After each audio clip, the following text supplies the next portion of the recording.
tayo sa YouTube app. Tapos search tayo ng mga sound effects. Katulad na itong mga sound effect na to, pili tayo dito ng isa na gagamitin natin, na i-download natin. So, mag-try muna tayo na itong, try natin itong isa. What the fuck was that? Ito.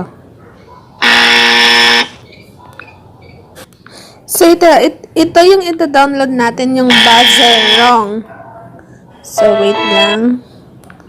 So, ang gagawin natin, open natin tong, i-play natin tong buzzer wrong. Yan. Tapos, click nyo tong share. Tapos, click yung copy link. Yan.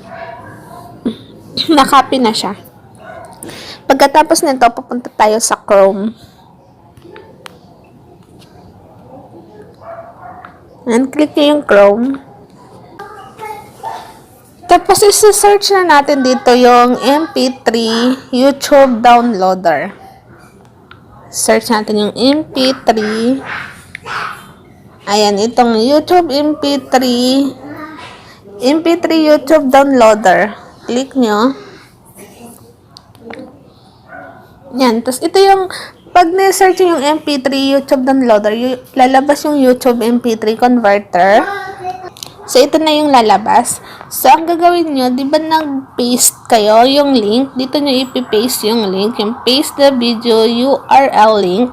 Ipipaste nyo dito yung link na kinapi natin doon sa YouTube. So, pindutin nyo lang to ng medyo matagal. Dito.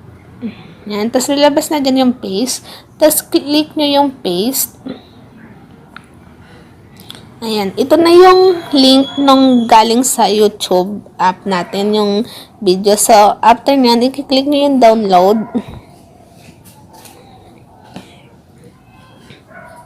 So, ito na siya, yung buzzer wrong answer. Tapos, after nyan, i-click nyo yung download the file.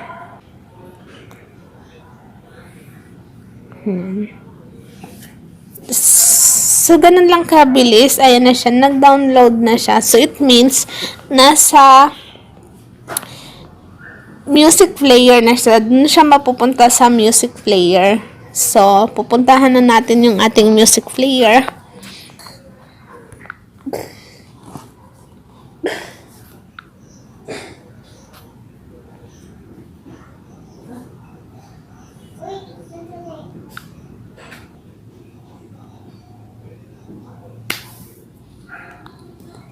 So guys, ito na siya yung wrong buzzer sound effect. Ayan na siya. So ganun lang guys, kabilis mag-download ng sound effects galing sa YouTube video. Thank you guys for watching. Bye!